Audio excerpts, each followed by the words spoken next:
Hola hermanos, ¿cómo andan? Espero que muy bien. Retomando también este día de reflexión entre ustedes, donde suelen también juntarse y compartir como presbiterio. Espero que tengan una linda jornada. Y bueno, me han pedido esta iluminación para el día, para lo que pueda ayudar. En agosto yo les había propuesto poder reflexionar sobre esto de discernir sobre el propio corazón. Siguiendo con la misma línea, la idea de hoy es reflexionar algo sobre algunos elementos más prácticos del discernimiento espiritual. Tal vez no tenga tanta resonancia esta iluminación bíblicas y demás, y algo mejor es un poquito más técnica en alguna cosa, pero me parecía importante en este tiempo que también hablamos mucho del discernimiento a nivel eclesial y pastoral, tener algunos criterios también que muchos seguramente también los manejan y los conocen y bueno, yo se los propongo también ordenados de esta siguiente forma. Eh, lo primero sería pensar que, bueno, el discernimiento, lo sabemos, es un tema muy amplio que abarca toda la historia del cristianismo y por eso sería imposible abordarlo todo, lógicamente. Por eso me he centrado en algunos elementos que creo que son importantes del discernimiento, son algunos criterios fundamentales, como también algunas cosas que entorpecen y cosas que facilitan el discernimiento, y al final algunas cosas breves también sobre lo que podríamos llamar los espíritus dudosos que llamaba la tradición y las ilusiones en el tema del discernimiento. Ahí les voy a compartir al final también algo de alguna bibliografía que a mí me parece interesante, también de la cual yo me he valido para este día. Lo primero es el tema de pensar el discernimiento como un, un momento de la madurez cristiana, ¿no? Discernir es parte del cristiano maduro, una tarea del cristiano maduro. Ya salido de la etapa infantil, digamos, de la fe, donde solo se le prescribe qué tiene que hacer y qué no, el cristiano maduro es quien discierne a la luz de la palabra y en la iglesia los caminos del Espíritu para él. Esto es lo que tal vez más difícilmente se ha comprendido de la propuesta en distintos momentos del Papa Francisco sobre el tema del discernimiento. No es simplemente que cada uno decide por lo que se le ocurre, ¿no? Pero es necesario una vuelta a que la persona pueda discernir los caminos de Dios en ella. Hoy pastoralmente lo notamos todos seguramente que la gente no está muy feliz que se le indique qué hacer. Y no es propio de un maduro cristiano, como decía. Hay que dar las herramientas para que la persona decida qué hacer. Por eso hablamos del discernimiento dentro de un marco de compromiso también personal por crecer en la vida del espíritu. El encuentro de agosto justamente veíamos esto de la importancia de conectar con el propio corazón y leer ahí lo que Dios nos va sugiriendo. Hablamos de esto de discernir el propio corazón. ¿Dónde ubicar entonces el ejercicio, la tarea del discernimiento en la estructura personal, psicológica, espiritual de uno? Hay una propuesta que es la que yo he optado, que me gusta mucho, que es la de Ruiz Jurado, un famoso teólogo de la vida espiritual, que él, siguiendo a Lonergan, le presenta esto que van a ver en la pantalla también en un cuadrito resumido, como el proceso o un esquema, no es un proceso lineal, pero sí un esquema de los elementos que entran en el discernimiento. Por un lado, desde el lado del conocimiento, eh, eh, accedemos a una experiencia, a una inteligencia, a un juicio. sobre una temática que discernimos, y que ese juicio puede ser meramente racional o puede ser espiritual. Aquí, en este punto final del juicio espiritual, es donde se ubica propiamente el discernimiento. Es todo el proceso.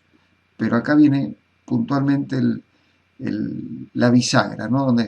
Donde un conocimiento tiene un juicio espiritual en base a una opción de vida o en base a unos criterios de vida, que es lo que lo hace optar por una cosa y dejar otras. Y eso lleva a una decisión desde la voluntad y que la hace responsable moralmente. Vamos viendo algunos de estos puntos que han visto en el cuadro. Por un lado, la experiencia, tanto interior como exterior, es lo que nos ofrece los datos a leer. Como estamos también acostumbrados a repetir en nuestros ámbitos pastorales, los procesos catequísticos y demás, se trata justamente de partir de la experiencia, es decir, de lo que vivimos. Dios, de hecho, habla en nuestra vida, no habla en abstracto. La inteligencia es el paso siguiente, es donde se puede descubrir esa experiencia con ciertas notas y características a las que se le asigna un sentido y un significado. La inteligencia es allí donde propone un juicio sobre lo que se está viviendo, sobre la experiencia, y reconoce su conveniencia o no para una norma o una acción, ¿no? Por eso aquí es donde entra a jugar el discernimiento, la interacción entre la inteligencia frente a la experiencia que busca hacer un juicio. Cuando ese juicio es meramente racional, sin una apertura a la fe, es un discernimiento racional. Una persona que lo hace desde un ámbito que no sea la fe necesariamente. Cuando es espiritual, cuando interviene en este proceso también la guía del espíritu y sus mociones. Ahí podemos llamar recién discernimiento espiritual a este proceso. Por tanto, también entra todo lo que el espíritu entrega al hombre para conocer la voluntad de Dios, ¿no? Llámese la palabra de Dios, la enseñanza de la iglesia, la comunidad. Y de acá surge una decisión, como decía, moralmente responsable en cuanto que ha sido una decisión también libre y consciente. Cuando vemos el discernimiento propiamente dicho, es una lectura enteramente personal e interior. De hecho, la tradición de la Iglesia, siempre que encontremos el discernimiento, por ejemplo, en Juan Clímaco, por ejemplo, en la antigüedad, en el mismo Evagrio y adelante, siempre el discernimiento es algo personal. De aquí surgen dos consecuencias. Una, que nadie puede dictarle al otro el resultado del discernimiento, ¿no? Eso lo sabemos bien por acompañar personas y demás. Se puede asistir, se puede iluminar, se puede orientar un proceso, pero nada más que eso. E incluso cuando hablamos de discernimiento comunitario o discernimiento pastoral comunitario, hoy lo tenemos muy presente, también ha salido a luz por el tema de la sinodalidad. Incluso en esta instancia, el espíritu a la comunidad le habla en el interior de sus miembros. Es decir, el mismo esquema que se presentó para el sínodo de la conversación espiritual, cada uno tiene que volver a su interior en el diálogo con el espíritu para poder decir lo que escucha allí. Por tanto, siempre el discernimiento es enteramente personal, es Dios que habla al corazón del hombre.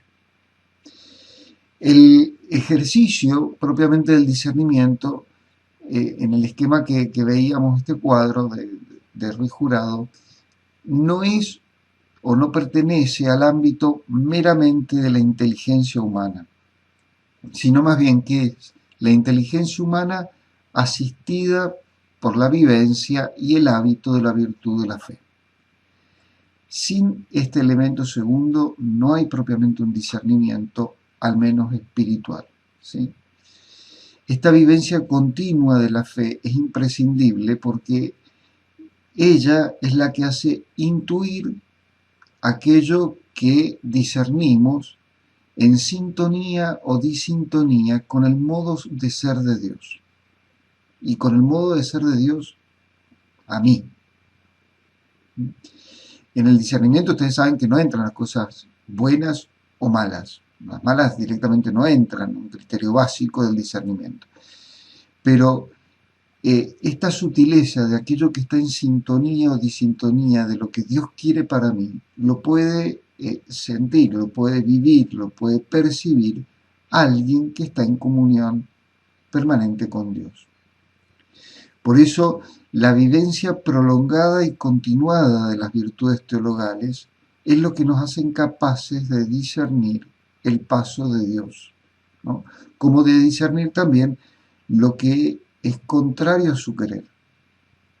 Es en esta madurez de la vivencia cristiana lo que va transformando, en términos paulinos, aquello que es carnal en espiritual en nosotros. Nos va haciendo dejar el hombre viejo y adhiriéndonos al hombre nuevo, entrando en la dinámica del espíritu.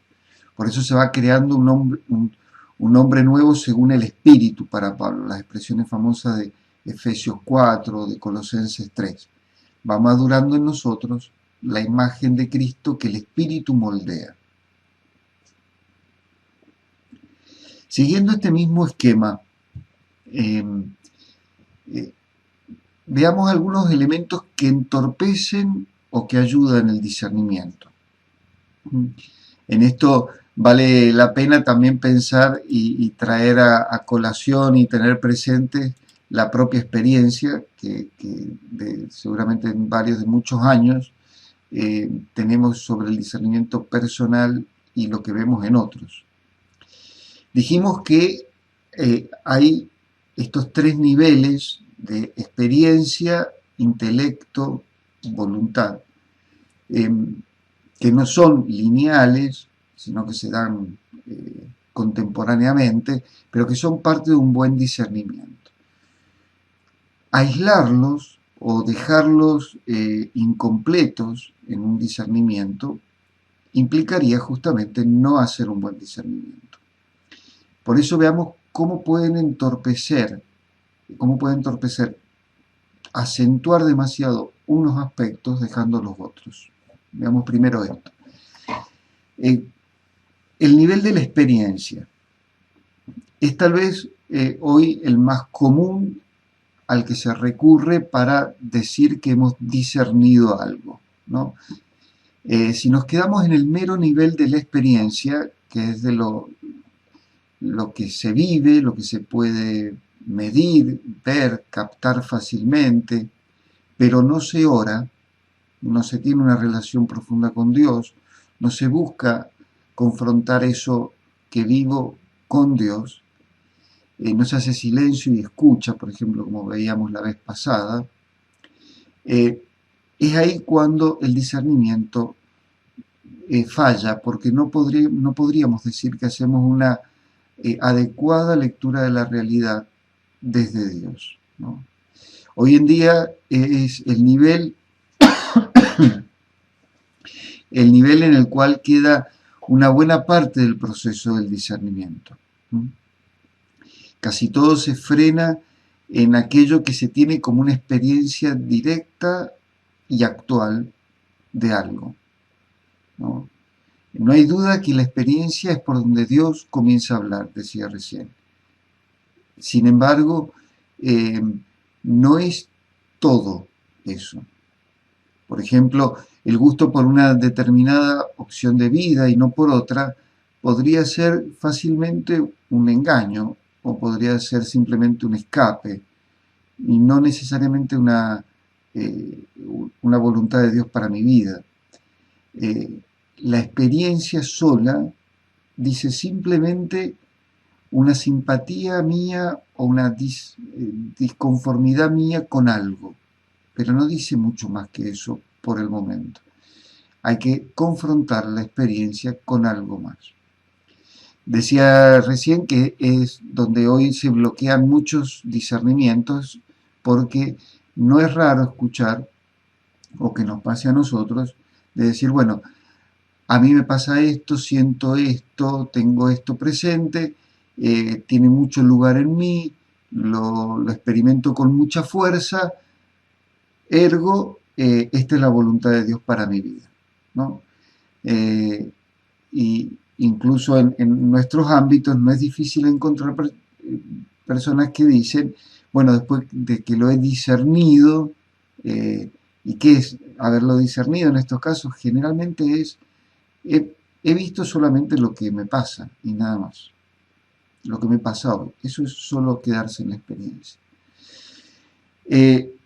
Puede uno quedarse en el camino solamente también de la inteligencia, es decir, haber tenido una lectura de la experiencia y pasar al campo de la inteligencia, pero no más de ahí. ¿Qué pasaría acá? Nuestra razón, sin duda que nos ayuda a captar mejor las experiencias vividas y darles una interpretación justa, ¿no? Ese es el proceso de la inteligencia. La inteligencia nos ayuda a valorar, también a cuestionar los datos de la experiencia. Nos ayuda a complejizar los planteos que hacemos desde la experiencia y no simplemente a tomarlos o canonizarlos sin ningún filtro, ¿no? Aquí es donde entra una escala de valores, de conocimientos, desde donde la persona también puede evaluar lo que está viviendo. Puede, por ejemplo, no solo experimentar sequedad en la oración, sino también evaluar desde ahí lo que pide, por ejemplo, San Ignacio, bueno, que la inteligencia te ayuda a decir, bueno, ¿de dónde viene esta sequedad? ¿La he provocado yo? ¿No la he provocado yo? Si viene de Dios, ¿qué es lo que estoy viviendo? ¿Podría ser una sequedad querida por Dios? En tal caso no debo removerla, pero si la estoy provocando yo, tendría que removerla. Estos planteos que, por ejemplo, San Ignacio hace en sus reglas, tienen que ver justamente con esta inteligencia, es decir, bueno, no me quedo solo con la experiencia de la sequedad, sino que paso a hacer una inteligencia de esto. Un estado incompleto de este nivel sucede cuando nos quedamos meramente en un racionalismo, es decir, cuando la inteligencia ocupa el lugar preponderante sin dar mucho espacio tal vez a la experiencia y a la voluntad posterior, ¿no? Por ejemplo, hacer opciones en bases meramente a cálculos racionales, sin hacer intervenir la propia experiencia de Dios en medio. Si hiciéramos cálculos meramente racionales, por ejemplo, sería inviable la parresía, ¿no? Este arrojo evangélico por largarse con confianza a Dios donde todo nos dice que no confiemos, ¿no?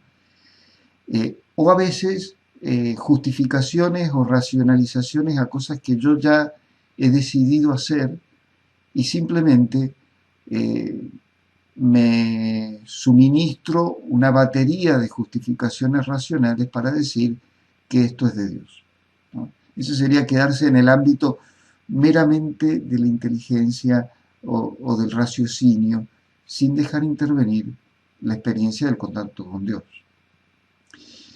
Por último, el nivel de la voluntad, que es en última instancia en el discernimiento el que operativiza, podríamos decir, el que lleva adelante una decisión.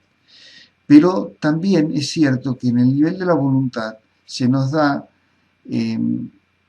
una situación particular porque es donde influye más la capacidad o donde se influye más sobre la capacidad objetiva de los datos, y donde podemos teñir los datos de nuestros propios deseos.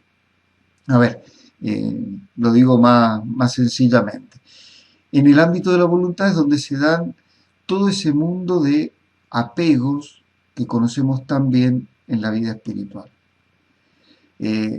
Básicamente lo que funciona como inclinación desordenada o que condiciona la libre adhesión a la voluntad de Dios.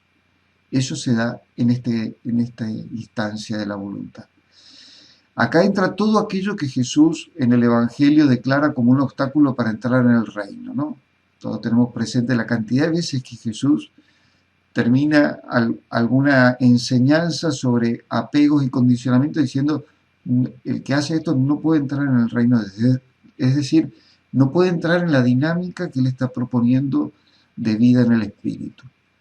El mismo Ignacio, al proponer los ejercicios, podríamos decir, es básicamente para hacer esto, para remover lo que él llama toda afección que desordenada sea, ¿no? Así empiezan los ejercicios. Para Ignacio no podemos adherir a la voluntad de Dios sin mover, al menos, sin reconocer, al menos inicialmente, este mundo de apegos y de condicionamientos que tenemos. ¿Hacia qué? De todo. Hacia cosas, personas, situaciones, modos de vida que condicionan y que van en contra de lo que pretende ser nuestro objetivo de vida o lo que consideramos que está en el horizonte de nuestro discernimiento. Por ejemplo, una cosa puntual que a lo mejor puede tocar incluso nuestros estilos de discernimiento como presbíteros. Quien no quiere cambiar de destino pastoral porque simplemente donde está tiene seguridad económica o tiene ya afectos ganados o tiene un funcionamiento que le es conocido y no tiene que hacer mayor esfuerzo, ¿no? Bueno, discernir desde ahí sería discernir desde apegos, ¿no? La persona en términos ignacianos no sería indiferente para poder elegir, no es libre para elegir. Tiene que al menos darse cuenta que tiene sus apegos para ponerlos en pausa, entre paréntesis, o superarlos si pudiera. San Juan de la Cruz tiene un texto que me parece que es magnífico sobre esto. Yo se los voy a leer y van a tenerlo ahí puesto después en los apuntes también. Porque él es taxativo sobre esto. Él llega a decir que incluso quien está atravesado por apegos llega a ver las cosas de Dios como no de Dios y las que no son de Dios como de Dios. Les leo el texto que tienen delante.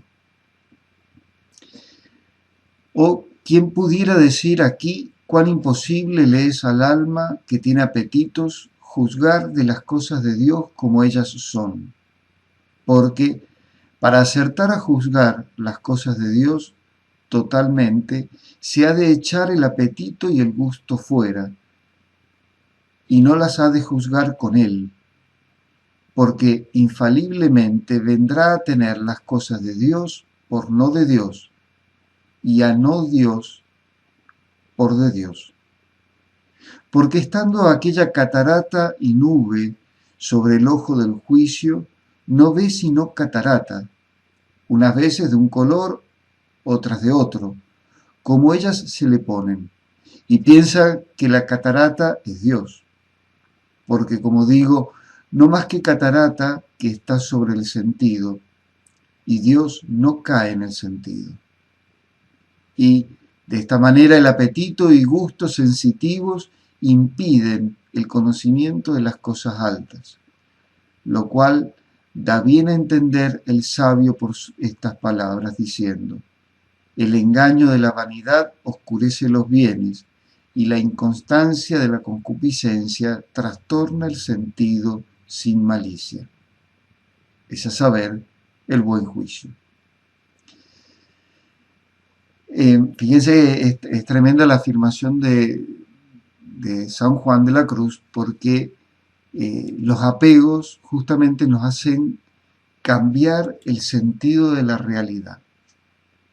A mí me ha venido mucho este texto de San Juan de la Cruz en este tiempo de tantas disputas intraeclesiales sobre distintos temas, donde es llamativo cómo sobre un mismo tema, gente de iglesia, gente formada, teólogos, incluso dicen enteramente que es de Dios y otros dicen enteramente que es absolutamente contrario a Dios.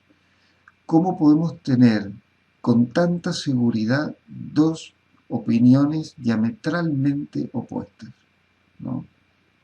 Personas que dicen esto es totalmente de Dios y otras que dicen es totalmente contra Dios. A lo mejor nos falta un poco de purificación de los apegos para saber y discernir un poco mejor qué es realmente de Dios. Paso ahora a algunas cositas que seguramente las hemos conocido, las tenemos presentes, pero no las quiero dejar pasar, que son las que ayudan al discernimiento. Simplemente tres cosas cuando estamos en situación de discernir o de ayudar a otros a discernir. Lo primero, en base a todo lo que hemos dicho ahora y en agosto, obviamente la oración. Entendemos por esto no solo hacer oraciones, sino una vida de comunión y de relación estable, continua con Dios, ¿no? El discernimiento es escuchar la voz de Dios, por tanto lo pueden hacer quienes son amigos de Dios, es decir, habitualmente pasan tiempo con Él. Lo segundo es la simpleza de corazón. Este es un criterio que no siempre lo tenemos en cuenta. Es lo de Mateo 11:25. ¿Por qué esto? Porque Jesús mismo dejó dicho, ¿no?, a quién Dios se revela. Y Dios se revela, dice, a los pequeños. Sabemos lo que significa esto de los pequeños en el Evangelio, ¿no? Los anahuín, aquellos que no tienen otros puntos de apoyo, ni siquiera su propia capacidad, inteligencia y astucia, ni ningún criterio externo. Se apoyan fundamentalmente con confianza de hijos en Dios. La simplicidad del corazón, la humildad, es lo que predispone mejor a recibir la luz de Dios. Y un tercer elemento es abrirse a la mentalidad de Cristo. Este criterio que nos da Romanos 12, Pablo. Algo que tal vez es de las cosas más difíciles, de dejar transformar nuestra mentalidad para que sea la de Cristo la que juzgue en nosotros, ¿no? Para comenzar a juzgar desde el corazón de Dios. Pablo decía esto de no tomen como modelo este mundo, por el contrario, transfórmense interiormente renovando su mente, a fin de que puedan discernir cuál es la voluntad de Dios, lo bueno, lo que le agrada, lo perfecto. Hay que tener la mente de Cristo, ¿no?, para poder discernir lo que Dios quiere. Por tanto, cerrando este puntito, simplemente decir, en el discernimiento, que es un camino ciertamente para conocer la voluntad de Dios, lo primero a tener en cuenta es, no basta decir que nos ponemos a discernir espiritualmente una cuestión. Tampoco es suficiente decir que hacemos una oración al comienzo para tratar un tema y luego hacer un discernimiento en un rato. Discernir, aunque parezca como demasiado excesivo, es la disposición previa para captar señales, sugerencias, intuiciones interiores que Dios nos da. Y por eso esto no se puede activar simplemente con una perilla. Es una forma de vivir el discernimiento. Con cierta ironía, en algún párrafo Ruiz Jurado dice, es necesario llegar a ser espirituales antes de poder discernir espiritualmente, ¿no? A veces queremos discernir espiritualmente sin ser hombres del espíritu, hombres espirituales. Y lo segundo, a recordar del discernimiento, que es donde generalmente los curas solemos pedir la orientación, eh, y, y bueno, no les traigo muy buenas noticias porque no hay una regla general y absoluta para discernir de modo infalible. Esto lo sabemos seguramente, no existe. Estamos en el campo del espíritu y por tanto no se maneja en el campo de lo intramundano, no se maneja en el campo de lo técnico o de lo eficientista, ¿no? Nos movemos en un campo del misterio, en un campo donde Dios habla, nos movemos en una tierra sagrada, que son las personas que disciernen. Por eso nunca vamos a tener un modo infalible. Tenemos orientaciones, tenemos reglas, tenemos consejos, pero todo se reduce a la persona que se encuentra con Dios. Por tanto, siempre el discernimiento, en última instancia, es mendigar a Dios la manifestación de su voluntad sobre alguien, ¿no? Con el peligro de ser extenso, pero bueno, no quería dejar pasar un último puntito. Llevo media hora, pero bueno, si ven necesario pueden cortar el video acá y dejarlo esto para otro momento si quieren. Pero no quería dejar pasar esto que está muy presente en el ámbito del discernimiento, que son lo que la tradición llamaba los espíritus dudosos y las ilusiones dentro del campo del discernimiento. Los espíritus dudosos son aquellos que entran en la observación de alguien que está discerniendo, pero que en realidad justamente plantean una duda, plantean una falta de poder saber con claridad qué es lo que Dios quiere, ¿no? Es a los que se dedica Ignacio en parte en la segunda semana, las reglas de la segunda semana, ¿no? Hay veces que lo que uno puede ver aparece como de Dios, pero en realidad, si uno escarba un poquito, es contrario a Dios, ¿no? O puede ir en contra de Dios. Veamos dos tipos de estos. Propiamente los espíritus sí, dudosos, que no armonizan con el conjunto de la propia vida, y espíritus dudosos que tienen que ver más con ilusiones sobre la propia vida.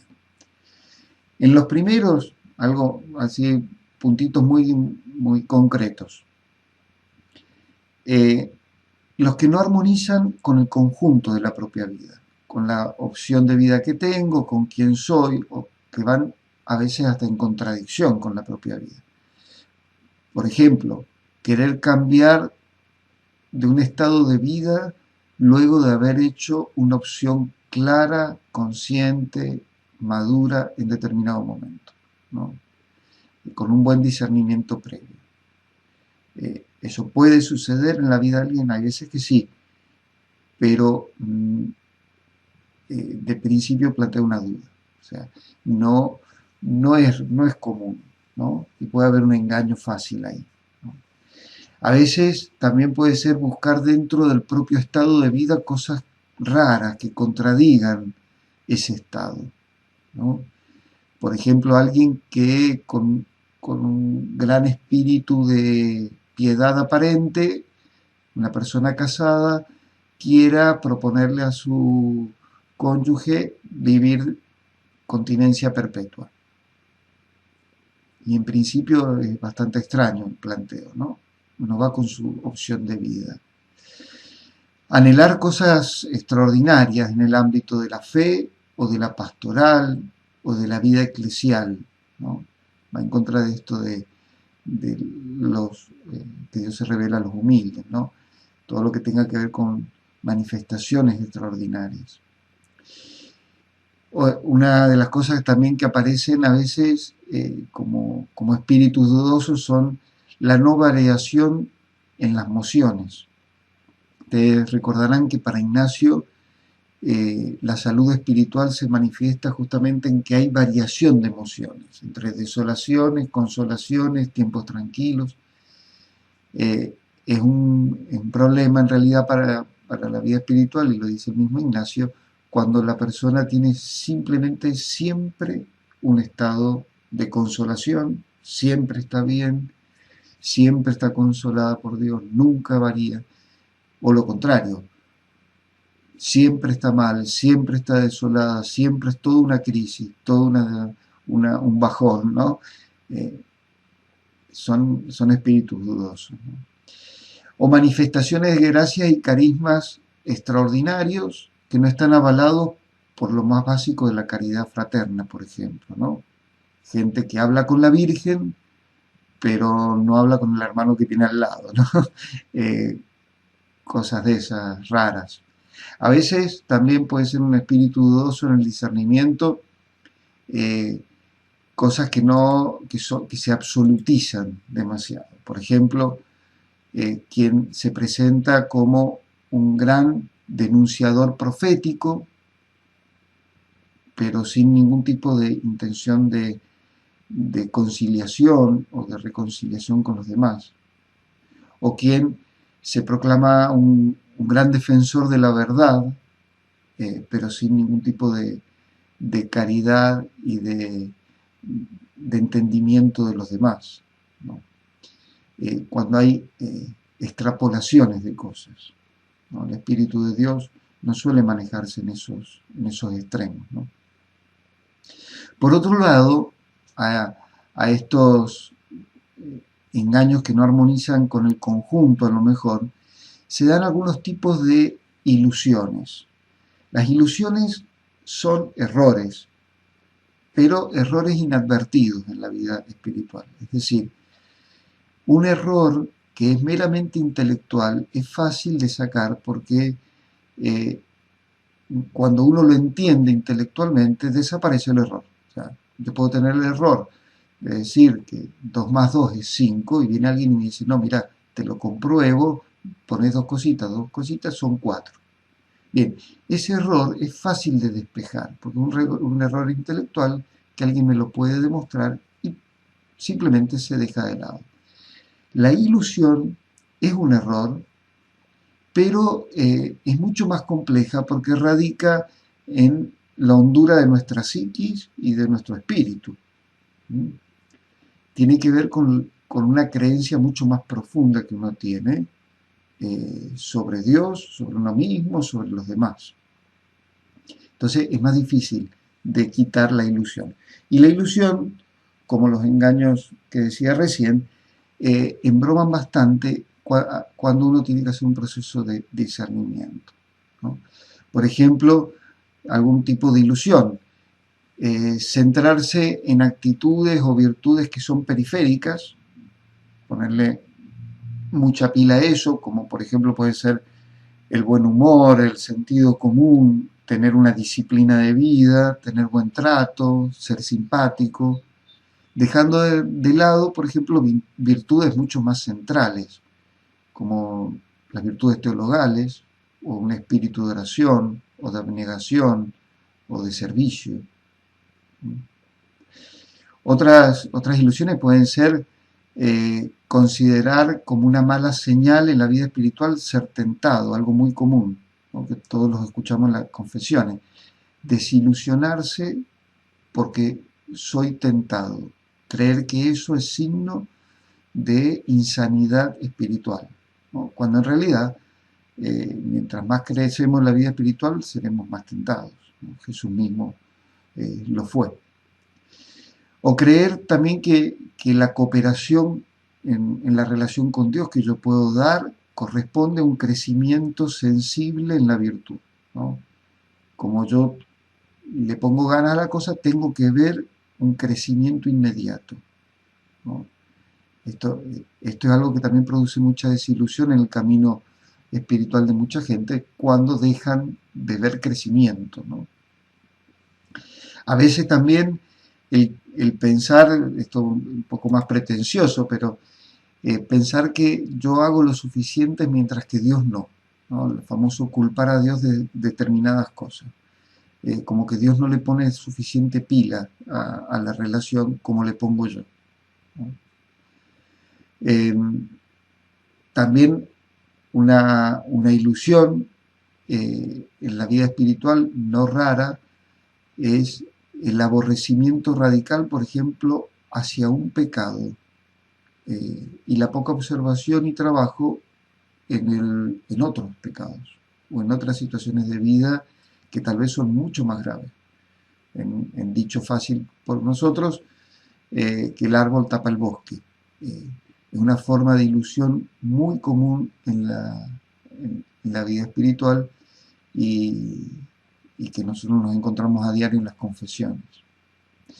Otra ilusión a veces puede ser el confundir lo que llamamos los signos de los tiempos con un espíritu meramente mundano o con una moda pasajera de nuestros días, ¿no?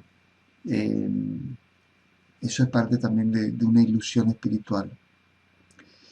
O considerarse que uno está haciendo bien las cosas con Dios porque recibo alabanzas, aceptación y aplausos de los demás, ¿no? En la vida de curas esto es también siempre una ilusión fácil de seguir, ¿no? Porque identificamos la simpatía del seguimiento de los demás como que estoy haciendo lo correcto, ¿no? Y Jesús dejó una advertencia dura frente a eso, ¿no? Ahí cuando ustedes los alaben y demás, ¿no? Eh, o, por ejemplo, los extremos de los que hablaba recién también, que pueden ser una ilusión fuerte, ¿no? La acentuación, por ejemplo, de un gran compromiso social en desmedro de una relación personal, íntima con Dios, y el viceversa de esto, acentuar una gran mística, una gran relación con Dios personal, sin interesarse por el que tengo al lado. Son formas de ilusión. Les dejo ahora, al terminar, para seguir profundizando, si no me extiendo más, dos autores, lo de Ruiz Jurado, que se los he citado, me parece que es una linda bibliografía para poder leer. Y también frente a esto de las ilusiones, quien lo ha trabajado un poco y propone algunas cosas es Bernardo Olivera, el monje trapense argentino, que me parece también con mucho acierto presenta elementos importantes. Así que bueno, van a ver que tienen como habitualmente algunos textos para la reflexión personal y algunas preguntas sobre el discernimiento. Como han visto, esto ha sido un poco más técnico que espiritual, si se quiere, la charla de hoy, pero sobre todo pensar, me parece sería interesante una de las preguntas que les ponía, como pastor y ante la urgencia de los cristianos hoy de aprender a discernir, si estamos dando espacio en nuestra pastoral no solo a yo crecer en el discernimiento personal, sino ofrecer herramientas para que los cristianos que tenemos a cargo aprendan a discernir. Hoy hay que discernir mucho de lo que se ve en el mundo, de lo que vemos por internet, de lo que escuchamos de la iglesia, de lo que vemos en la parroquia. El cristiano que no discierne hoy está destinado a tragarse cualquier sapo pensando que es Dios, ¿no? Entonces tenemos una fuerte responsabilidad también en eso, y los animo a pensarlo también concretamente en la propia pastoral. Bueno, espero, hermanos, que tengan una linda jornada, que les sea de provecho y estamos en contacto para cualquier otro momento. Un abrazo grande y bendiciones para todos.